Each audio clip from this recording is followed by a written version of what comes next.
κομμάτι το οποίο ήδη έχει κυκλοφορήσει είναι το Six Round Weapon, του οποίου οι ηχογραφήσεις γίνανε στα Def Factory Studios με παραγωγό τον Γιώργο το Φλωράκη. Είναι το πρώτο κομμάτι το οποίο είναι ολοκληρωμένο και θέλουμε να παρουσιάσουμε στον κόσμο και τα καινούργια μέλη που είναι μέσα στην μπάντα και γενικά το νύχο της μπάντας, ο οποίος θα είναι από εδώ και πέρα. Το κομμάτι ήταν ουσιαστικά από τα πρώτα τα οποία είχαμε συνθέσει και ήταν λίγο διαφορετικό το στυλ του κομματιού. Δεν ήταν δηλαδή κοντά στα δεδομένα του πρώτου δίσκου. Ήταν με κιθάρες κουρδισμένες πιο χαμηλά. Ήταν γενικά άλλο το approach. Θέλαμε να πιάσουμε λίγο τη νέα τάξη, ας πούμε, στη μουσική που επικρατεί. Λίγο πιο aggressive κιθάρες, λίγο πιο aggressive τύμπανα. Ο τρόπος με τον οποίο το γράψαμε ήταν ο κλασικός που κάνουμε πάντα, ένας χωριστά. Υπήρχε βέβαια μια προπαραγωγή έτοιμη που πατήσαμε πάνω σε αυτή. Και επίσης έχω να πω ότι για το συγκεκριμένο κομμάτι και η μίξη και το mastering έγινε από τον Γιώργο. Ενώ στον πρώτο δίσκο, όπως και στον επόμενο, το mastering θα γίνει στο εξωτερικό.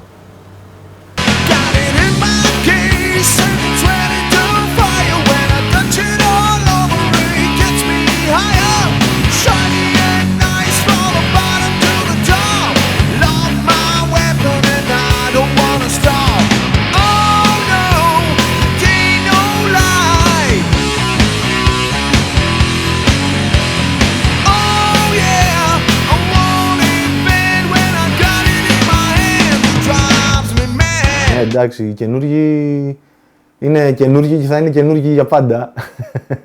Αλλά όχι, εντάξει, πλάκα κάνω. Ανταποκρίθηκαν φοβερά. Εντάξει, είχαμε αρκετό καιρό ψάχναμε για τους σωστούς ανθρώπους, όχι μόνο σε μουσικό επίπεδο, αλλά κυρίως και σε θέμα χαρακτήρα και προσωπικότητας και γενικά το πώς δένουμε σαν χαρακτήρες και οι υπόλοιποι, γιατί το να είσαι έναν ζωντανό οργανισμό όπως είναι ένα συγκρότημα με 5 ανθρώπους, δεν είναι εύκολο να συνυπάρχουν 5 χαρακτήρες και αρκετά ισχυροί αρκετές φορές. Ένα μήνυμα μου στείλε ο Παναγόπουλος στο Facebook. Αν θέλω να έρθω να κάνω μια audition για την μπάντα, μου στείλε 3-4 τραγούδια, τα άκουσα. Πήγα ένα απόγευμα, κάναμε μια πρόβα, δέσαμε, ήταν σαν να παίζουμε 15 χρόνια μαζί. Πρώτος που μπήκε και έγραψε ήταν ο Γιώργος στα τύμπανα, ο οποίος νομίζω έκανε γύρω στις 5-6 ώρες για να τελειώσει το όλο recording. Και μπορώ να πω ότι το touch του ήταν πολύ πιο δυνατό και ήταν αυτό το οποίο ήθελε η μπάντα. Αυτό δηλαδή που είχαμε κανονίσει από την αρχή, έτσι θέλαμε να βγει. Να είναι γενικά aggressive. Τώρα βέβαια αυτό είναι και λίγο δίκοπο μαχαίρι, γιατί το πολύ aggressive πολλές φορές δεν μαζεύεται και εύκολα. Αλλά ήταν τόσο όσο. Δηλαδή ήταν προμελετημένο να γίνει κατά αυτόν τον τρόπο. Πολύ ωραίοι άνθρωποι και ταιριάζουν οι χημείες μας πάρα πολύ.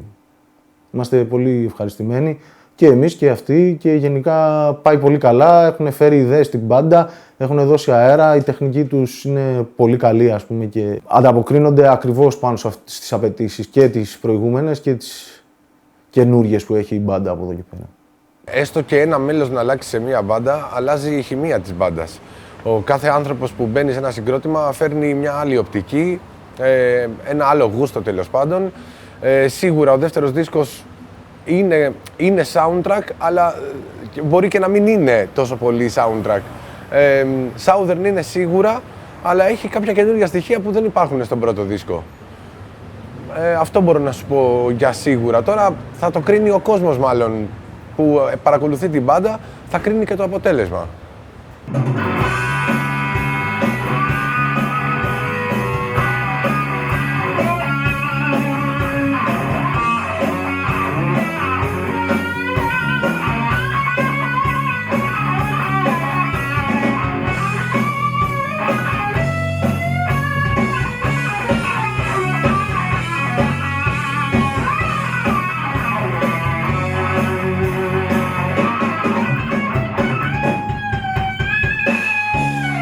Εμείς εκεί πέρα που εστιάζουμε πάντα είναι τα κομμάτια να είναι ωραία τραγούδια. Δηλαδή εστιάζουμε στο συνθετικό περισσότερο. Τα τραγούδια μας ενδιαφέρει να είναι ωραία. Δηλαδή αυτό το προϊόν το οποίο πουλάει μια μπάντα, αν θες, πουλάει εντός εισαγωγικών προς τα έξω, ουσιαστικά είναι τα τραγούδια της. Τώρα το image και όλα αυτά έρχονται μετά. Εμείς εκεί πέρα που εστιάζαμε και στον πρώτο αλλά και στο δεύτερο άλμπουμ, δηλαδή τώρα ακούγοντας την προπαραγωγή που είναι σχεδόν έτοιμη, μπορώ να πω ότι τα κομμάτια στο σύνολό τους δεν έχουν πολλές ομοιότητες. Έχουν μια συγκεκριμένη βάση, μια συγκεκριμένη γραμμή, αλλά στο σύνολό τους μπορώ να πω ότι είναι διαφορετικά. Δηλαδή έχει πάρα πολλά είδη μέσα. Έχει από heavy rock, έχει από ψυχεδελικό rock, έχει από blues, έχει ατμόσφαιρα. Είναι ένα πολύ περίεργο μείγμα, αλλά στο σύνολό τους, ναι, είναι South hard rock, έτσι θα το έλεγα. Εντάξει, ο χαρακτηρισμός South rock μας εκφράζει και θέλουμε να τον διατηρήσουμε και σαν ύφος, αλλά και σαν μουσική στην μπάντα μας. Αλλά με την εγκυκλοπαιδική έννοια, Southern Rock είναι οι μπάντες που υπήρξαν τότε, τη δεκαετία του 70. Εκεί ξεκίνησε το πράγμα, εκεί μεγάλωσε, στον Νότο, στην Αμερική και οι μπάντες αυτές πρεσβεύουν αυτό το πράγμα. Εμείς είναι οι επιρροές μας και προχωράει η μουσική μας πάνω στα μονοπάτια τα δικά τους, αλλά προφανώς εμείς έχουμε και τις εμπειρίες μας, έχουμε τις επιρροές μας. Θέλουμε να εμπλουτίζουμε τη μουσική μας όσο μπορούμε παραπάνω με κάποια στοιχεία, είτε επειδή μας αρέσουν εμάς, είτε επειδή τα έχουμε ακούσει από κάποιες μπάντες στο εξωτερικό, αυτές δηλαδή που γουστάρουμε, και θέλουμε να το προσπαθήσουμε και εμείς και να το βάλουμε, εάν ταιριάζει φυσικά. Δεν νομίζω ότι θα σταματήσουμε ποτέ να παίζουμε South, γιατί αυτό είναι που μας εκφράζει. Τώρα, αν κάποιος μπορεί να πει ότι είναι λίγο South και λίγο rock και λίγο metal, ok. Αυτό έχει να κάνει καθαρά με την παραγωγή και με τον τρόπο με τον οποίο γράψει το κομμάτι. Το συνθέτης δηλαδή.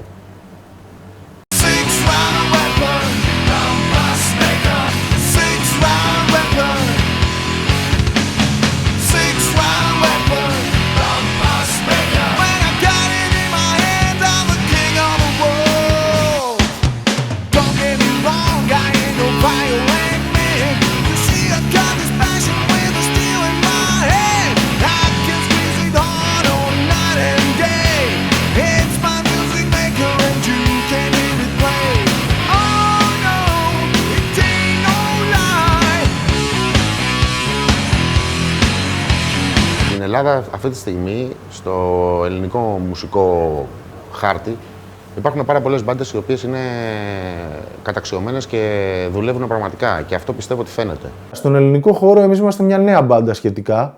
Εντάξει, έχουμε στο ενεργητικό μας ένα άλμπουμ, τώρα προσπαθούμε να βγάλουμε το δεύτερό μας.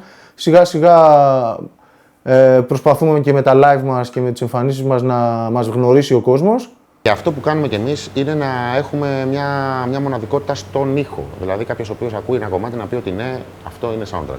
Είτε θες επειδή τραγουδάει ο Νίκος και η φωνή του είναι χαρακτηριστική, είτε κάποιος μπορεί να πει ότι ακούει τα τύμπανα και είναι χαρακτηριστικά του Γιώργου, είτε τις κιθάρες, είτε οτιδήποτε. Για μένα αυτή είναι η ουσία. Τώρα, η θέση στο soundtrack είναι καθαρά να διασκεδάζει ο κόσμος. Εμάς το μέλημά μας είναι να κάνουμε καλά live. Και όταν λέω καλά live, όχι μόνο από θέμα απόδοσης, εννοώ από θέμα. Ο άλλος που θα έρθει να πληρώσει το εισιτήριο για να μας δει, να περνάει όμορφα, να πίνει την πύρα του και να πει ότι πήγα και πέρασα όμορφα. Για μας είναι πολύ σημαντικό να μπορούμε και στην Ελλάδα και στο εξωτερικό και παντού να μας γνωρίσει ο κόσμος και σιγά σιγά να μεγαλώνει το ακροατήριό μας και αν τους αρέσει η μουσική μας να μας ακολουθήσουν όπου μπορούν. Με το soundtrack θέλουμε να βγάζουμε καλή μουσική.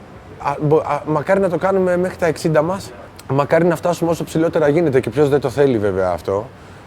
Όχι όσον αφορά το rockstar-ηλίκι και την αναγνωρισιμότητα, να περνάμε καλά.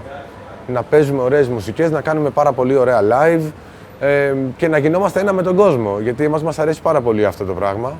Είναι ουσιαστικά, εμείς μπορώ να πω ότι είμαστε, μια καλή με όμικρον ιδιότητα υπηρέτες του rock and roll. Αυτό, τίποτα άλλο.